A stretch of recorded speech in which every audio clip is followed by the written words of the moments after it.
여러분 최고의 오늘 요리 대회 있잖아요. 요리 대회여서 지금 아마 여러분들 마음속에 설교가 안 들어올 거라고 생각을 했습니다. 네, 얼굴을 제 샷이 너무 좀 부담스러워요. 상반신만. 네, 그래서 네, 하반신을 비치는 건 조금 그런데. 네, 네, 우리 유리자매님이 애쓰고 있습니다. 네, 요리대회인데 원래 우리가 해야 될 본문은 노아 언약이었습니다. 장작 40분에서 50분 사이에 하는 설교였어요. 원래 순서가. 그래서 도저히 그걸 하면 요리대회를 망치겠다. 또 여러분 중에 누가 지금 듣겠는가. 지금 머릿속에 지금 연어가 막 뺑뺑 돌고 새우 넣고 막 콩은 안 넣고 막 이런 거 지금 있으실 거 아니에요? 그래서 최대한 이재함이 할 수 있는 한 가장 쉽고 짧은 설교를 하자 해서 준비를 좀 해봤습니다. 여러분 최고의 요리가 뭘까? 제가 인터넷 찾아보니까요. 요새는 최고의 요리는 누가 했는가가 관심이 많은 것 같아요. 이분이 누구시냐면은요. 임정식 셰프라는 분입니다. 혹시 아세요? 네, 정식당이라는 미슐랭 2인가를 경영하고 계시고 또 미국에서도 하나를 더 경영해서 총 미슐린 가이드 스타 5개를 갖고 계신 우리나라에서 가장 별이 많으신 분입니다. 별이 5개 그 유명한 말 이루신 분이에요. 이분이 미국 요리계의 오스카상이라고 부르는 저도 잘 몰라요. 제임스 비어드 어워드 최우수 셰프상. 하여튼 미국에서 가장 유명한 셰프상이랍니다. 그거를 수상하신 분입니다. 그래서 이분이 요리를 만들면 가격이 좀 다르더라고요. 지금 실제로 저기 있는 김밥 한 줄이 이분 정식당에서 팔고 있는 김밥인데요. 얼마일까요? 네? 얼마? 내가 적어놓은 거 읽는 거죠, 지금? 그럼 안 돼요, 민정형제님. 네, 28,000원이라고 합니다. 저희 28,000원이고, 모듬 김밥이 있대요. 20만 원짜리. 네. 김밥을 아무리 좋아해도 저거는 못 먹겠어요. 어쨌든 요리는 누가 만드냐에 따라 중요하다. 그게 이제 요새 풍토라고 합니다. 과거에는요, 누가 만들었냐 보다는 어떤 재료를 썼냐가 더 이제 좋은 요리라고 생각을 했답니다. 그래서 최대한 희귀한 걸 넣었대요. 그래서 저 혀가요, 플라밍고라고 아세요? 그 백조 중에 왜 분홍색 백조 있잖아요. 그 플라밍고의 혀, 그 다음에 낙타의 발등, 그 다음에 멧돼지의 자궁, 뭐 이런 게 들어가야 최고의 요리라고 생각했답니다. 뭐 이상하죠? 요거 이제 너무 옛날이고, 요거 말고, 혹시 이거 뭔지 아십니까? 코모도. 어떻게 알았어요? 코모도인 줄? 인도네시아에 있는 코모도라는 최후의 공룡이라고 불리는 겁니다. 이게 인도네시아에서는 우리로 따지면 보신탕보다 조금 더 귀한 거예요. 그래서 제가 2001년도에 인도네시아에 전도여행을 갔는데 거기 인도네시아 현지 교회 장로님께서 너무 귀한 선교팀이 왔기 때문에 저 코모도를 잡아주셨어요. 실제로 삽으로 후드러 쳐갖고 피를 빼고 그 잡는 걸 다 저희한테 리얼로 보여주시면서 우리가 이렇게 신선한 걸 지금 잡아서 너희한테 준다. 그게 원래 천연기념물이라 잡으면 안 된답니다. 근데 신선한 걸 너희한테 잡아서 준다 해서 양념을 해서 그날 저녁에 주셔서 아무도 못 먹었어요. 피 빼는 걸 리얼로 봐가지고. 네, 어쨌든 재료가 중요하다랍니다. 실제로 이 중세에서는요, 아까는 고대 그 로마였고 중세에서는 향신료가 유행이었다고 합니다. 그래서 저 맨 위에 있는 게 후추예요. 후추의 별명이 검은 황금이라고 불렸습니다. 후추는 이제 인도 쪽에서 나는데 당시 사람들은 에덴 동산이 인도 쪽에 있었을 것이고 그 후추는 에덴 동산에서 나오던 향신료다라고 생각을 했답니다. 그래서 부르는 게 갑이었습니다. 그래서 사람들이 이 후추를 얻기 위해서 배를 타고 인도로 이 항해를 시작하면서 이 대항해 시대라고 부르죠. 그런 이제 시대가 열리고 제국주의의 시작이 저 후추로부터 출발했다라고도 얘기하는 분이 있을 만큼입니다. 또 밑에는요, 저거 설탕이에요, 설탕. 원래 이제 로마나 고대 한나라 같은 경우는 꿀을 타서 단맛을 냈는데 중세 시대부터 설탕이 유행하기 시작했습니다. 그래서 설탕을 더 많이 제조하기 위해서 카리브해나 이제 아프리카에서 흑인들을 수입해서 노예를 수입해서 본격적으로 무역을 시작해서 이 이 노예 제도의 그 슬픈 이제 일을 시작하게 한 것도 저 먹는 것입니다. 사실 우리가 지금 성경을 창세기부터 배우고 있지만 죄가 어디서부터 시작됐죠? 선악과를 먹음으로부터 시작됐죠. 그래서 먹음으로부터 시작해서 지금 인류가 사실은 계속 먹는 것으로, 탐욕으로 죄악을 이렇게 크게 발전해 왔다라는 것을 좀 보여주는 일이기도 합니다. 요리 대회여서 요리 얘기를 좀 해봤는데요. 하나님이 만드신 요리를 좀 간단하게 좀 살펴볼게요. 성경에. 성경에 세 가지만 좀 살펴보려고 합니다. 첫 번째는 만나입니다. 만나. 출애굽기 16장 35절입니다. 사람이 사는 땅에 이르기까지 이스라엘 자손이 40년 동안 만나를 먹었다라고 기록이 되어 있습니다. 이스라엘 백성이 애굽 땅에서 이제 밖으로 출애굽했습니다. 근데 애굽에서는 무슨 생활하고 있었죠? 노예 생활을 하고 있었습니다. 노예 생활을 하던 자들이 애굽 밖에 나와서 광야길 40년 동안 지금 머물러 있는 겁니다. 이 사람들은 세상적으로 정말 무가치한 사람들이죠. 아무 쓸모없는 사람들이었습니다. 근데 이 쓸모없는 사람들을 누가 먹이고 입히겠습니까? 근데 하나님께서 이 쓸모없는 노예들을 너희는 가치 있어, 너희는 내 백성으로 만들 거야 라고 하시면서 만나를 40년간 공급해 주시는 스토리가 나오죠. 그래서 만나를 무슨 요리라고 할까 하다가 제가 은혜 요리라고 좀 정해봤습니다. 혹시 이 중에 아직도 취업 때문에 고민하신 분들이 아마 있을 거예요. 취업을 안 하면 어떤 느낌이 드냐면 무가치한 느낌이 들어요. 무가치한 느낌. 내가 쓸모가 없나? 나는 이 세상에서 존재할 이유가 없지 않나? 막 이런 생각 막 들거든요. 근데 주님이 무려 40년간이나 직업이 없는 저 놈들을, 저 놈들이라고 표현하는 것은 저들이 만나를 먹으면서도 계속 불평했잖아요. 근데 저 놈들을 끝까지 먹이셨습니다. 주님께서는 자격이 없는 자에게 은혜를 베푸시는 분으로 성경에서 설명하고 있죠. 주님께서 우리에게도 은혜를 베푸셨습니다. 아멘. 여러분, 구원받을 자격 있는 사람 있나요? 아무도 없으시죠? 구원받을 자격이 있어서 주님 앞에 나오고 천국에 갈 수 있는 사람은 아무도 없습니다. 하나님은 이 무가치한 자들에게 끝까지 하나님 나라에 있을 수 있도록 먹이시는 은혜를 베푸시는 하나님입니다. 그래서 이런 생각을 좀 해봤어요. 마치 이렇게 아까 향신료 얘기했는데 은혜라는 향신료를 가득 뿌려서 우리를 먹이시고 우리를 길러내시는 것 아닌가라는 좀 생각을 해봤습니다. 두 번째는요, 엘리야에게 준 구운 떡과 한 병의 물입니다. 엘리야가 어떤 일을 겪었냐면요, 엘리야 시대 때 모든 사람들이 다 바알을 섬기는 겁니다. 이전에는 그래도 겉으로는 하나님을 섬겼습니다. 그런데 이 엘리야 시대 때 아합이라는 사람이 왕이 되면서부터 아예 국가적으로 이제 우리는 하나님 더 이상 안 섬깁니다. 우리는 이제부터 바알을 국가의 신으로 섬기겠습니다 라고 선언을 했습니다. 그리고 왕비 이세벨이 자신의 왕국에서 이 바알과 아세라 선지자 850명을 이렇게 선교해서 불러들이죠. 그래서 이 땅 가득히 이제 바알과 아세라 섬기는 일이 가득해진 겁니다. 그리고 아합이 이 하나님을 믿는 선지자들을 잡아들이기 시작하죠. 그래서 엘리야가 나만 남았습니다라고 고백할 만큼 많이 위축된 상태였습니다. 근데 그때 어떤 일을 했냐면 기도하죠. 그래서 3년간 비가 내리지 않는 그런 기적을 일으킵니다. 그리고 나서 3년째에 이제 갈멜산에서 이 선지자들과 대결을 펼치죠. 여러분 다 아시죠? 네, 그래서 갈멜산에서 뭘 내리죠? 기도해서 불을 내렸습니다. 그래서 우리가 이걸 갈멜산의 승리다 막 이렇게 표현해요. 근데 우리가 주일학교 때 여기까지만 들어요. 사실은 이 뒤가 중요하거든요. 그러면 불이 내렸으면 그 뒤에 어떤 일이 일어나야 됩니까? 자, 바알과 아세라를 섬기던 이 나라가 하나님이 직접 불을 내리시는 것을 백성들이 봤습니다. 그리고 바알 선지자 400명이 죽었습니다. 450명이 죽었습니다. 그러면 이 이후에 어떤 일이 일어나야 되죠?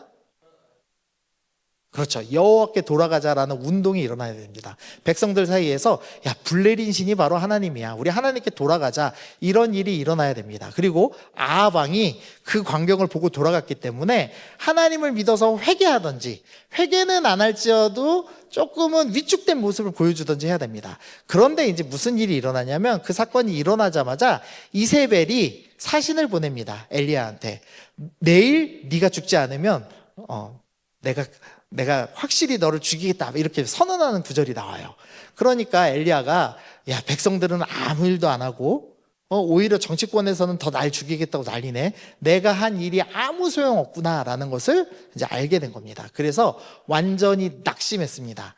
그래서 열왕기상 19장 4절 보니까 자기 자신은 광야로 들어가 하룻길쯤 가서 로뎀 나무에 앉아서 뭐 하죠? 자기가 죽기를 원하여 이르되 여호와여 넉넉하오니 지금 내 생명을 거두시옵소서. 나는 내 조상들보다 낫지 못하나이다. 엘리야가 완전히 낙심했습니다. 낙심한 정도가 아니라 우울증에 빠졌어요. 어떤 학자들은 번아웃이다라고 얘기하기도 합니다. 완전히 낙심했습니다. 그러면 이 위대한 선지자가 지금 넘어졌습니다. 낙심했습니다. 우울합니다. 하나님은 어떻게 하셔야 되죠? 형제님 성향이면은 이 자식이 왜 누워있어 이거 아니에요?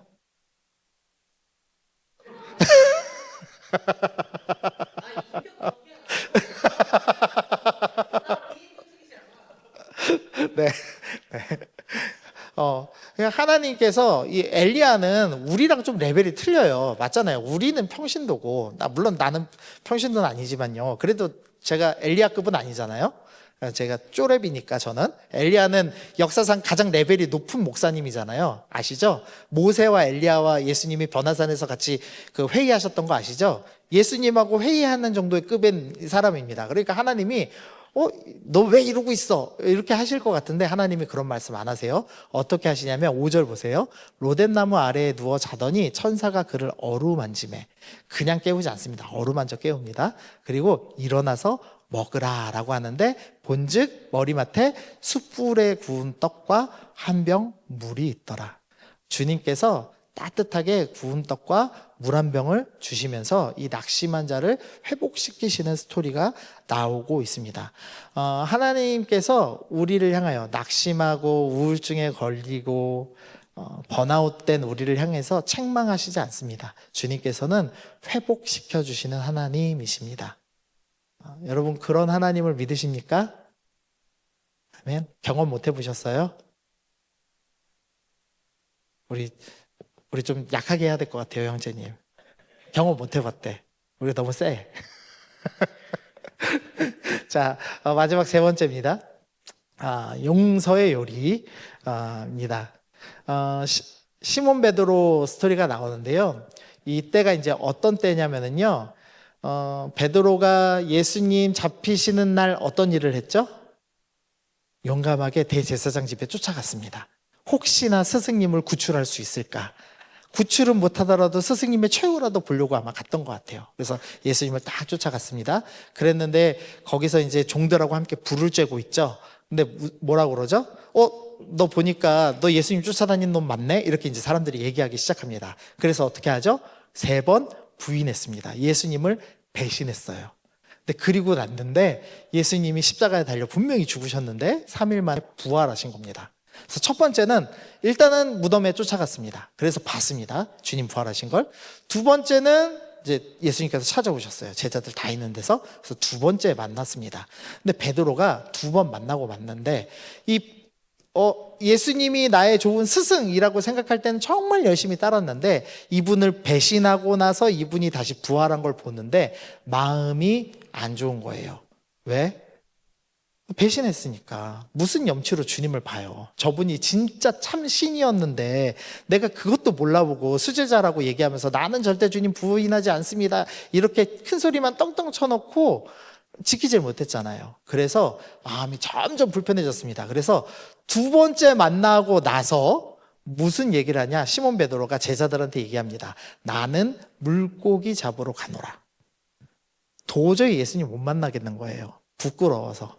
죄송해서 어떻게 봐요. 그래서 나는 포기하고 어부 될래. 그냥 돌아갈래 고향으로. 근데 고향으로 돌아가기를 결심했습니다. 그랬더니 그 뒤에 뭐라고 돼 있죠? 그들이 우리도 함께 가겠다 하고. 제자들이 사실 마음이 다 똑같았어요. 너무 부끄러웠거든요. 예수님 볼 면목이 없었어요. 그래서 다 같이 지금 갈릴리로 돌아가는 겁니다. 그래서 갈릴리 호수에 가서 물고기를 잡고 있었습니다. 근데 그때 예수님께서 바닷가에 오시죠. 그리고 숯불을 피우시고 생선을 그리고 떡을 굽기 시작하십니다. 그리고 이제 베드로가 오는 겁니다. 자, 지금 무슨 장면이 연상되느냐? 베드로가 아까 어디서 부인했죠? 불째다가 부인했습니다. 근데 주님이 똑같이 불 펴놓고 지금 기다리고 있는 거예요. 저라면 이렇게 했겠죠. 네가 이 불 앞에서 나를 배신했지? 이러면서 두들겨 패겠죠. 근데 예수님이 그렇게 하지 아니하시고 뭐라고 하시냐면 시몬의 아들, 요한의 아들 시몬아, 내가 나를 사랑하느냐라고 3번 말씀하셨습니다. 왜 3번 말씀하셨을까요?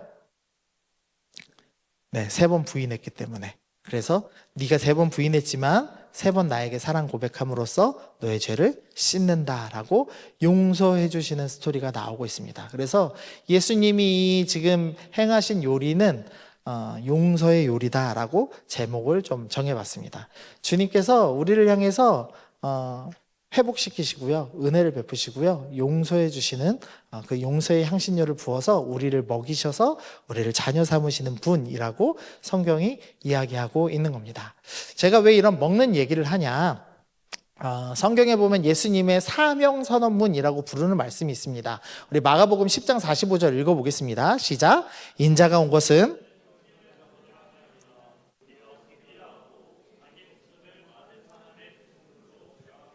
네, 이건 뭐 다 아시는 말씀이죠. 예수님께서는 우리의 죄를 대신 속해주기 위해서, 대신 갚아주시기 위해서 이 땅에 오셨습니다.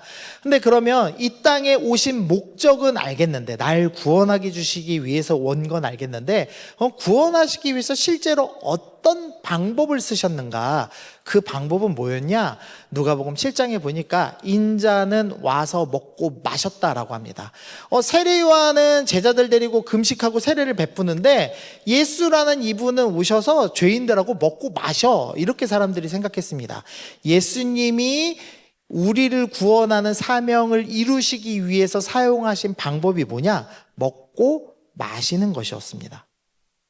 먹음으로써 시작된 죄를 먹음으로써 해결하시는 주님의 모습이 보이죠. 그래서 생각보다 먹는 게 중요해요. 그래서 우리가 뭘 행하죠? 성찬을 행합니다. 예수님께서 떡을 떼시고 포도주를 나누시면서 너희가 이것을 행하면서 나를 기념하고 주님의 죽으심을 기억하라 라고 하시면서 너희는 교회가 존재하는 날 동안에 먹고 마셔라 라고 말씀하셨습니다. 그럼으로써 주님이 우리에게 주시는 그 은혜, 그 회복, 그 용서의 복음을 너희가 먼저 경험하고 그리고 그것을 함께 나누라라고 성경에서는 이야기하고 계시는 겁니다. 컴패니언이라는 단어가 있어요. 이 단어가요, 친구라는 뜻입니다. 친구.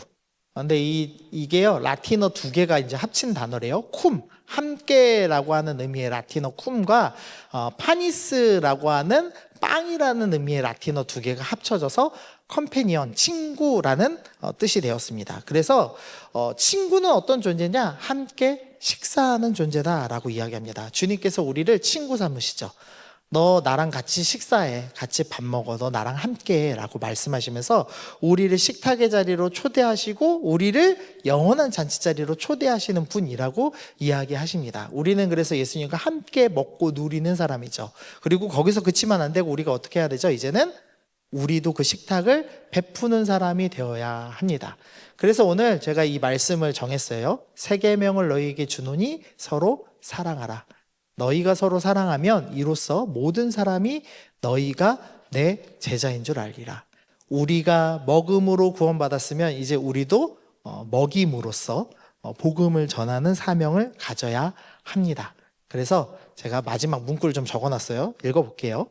예수님이 우리와 함께 먹으며 우리를 사랑하셨듯이 우리도 함께 먹으며 서로 사랑해야 합니다.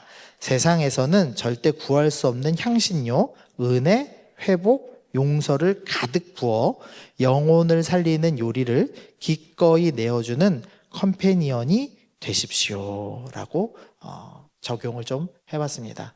여러분, 우리가 서로 먹음을 나눔으로써 단지 진짜 밥 먹어라 이 소리 아니죠. 우리가 은혜를, 회복을, 용서를 집어넣어서 서로 교제하며 우리가 함께 사랑의 공동체를 이루면 좋겠습니다. 아멘.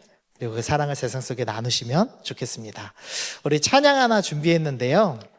오늘은 우리 피아노만 좀 반주 좀 해주세요. 혹시 악보 받으셨나요? 네. 악보를 인터넷에 한번 찾아보세요. 아주 간단한 사랑의 나눔이라는 찬양입니다. 이 찬양은요, 그 프랑스에 있는 개신교 수도원이 있어요. 떼제 공동체라고 부르는 이 수도원이 있습니다. 거기서 부르는 사실 반주도 없이 부르는 아주 단순한 찬양입니다. 근데 이 찬양의 가사를 보시면요, 사랑의 나눔 있는 곳에 하나님께서 계시도다. 우리가 사랑하며 나누며 함께 먹으며 우리가 공동체를 이루어 갈 때 하나님이 우리 가운데 함께 계십니다. 우리가 하나님 나라를 이루어 갑니다. 우리 그것들을 기억하면서 하나님, 내가 이 공동체에서 은혜와 회복과 용서를 누리게 하시고 나도 이 공동체에서 은혜와 회복과 용서를 나누는 사람 되게 하여 주옵소서. 우리 그렇게 결단하시면서 함께 우리 찬양하고 함께 기도하고 마치겠습니다.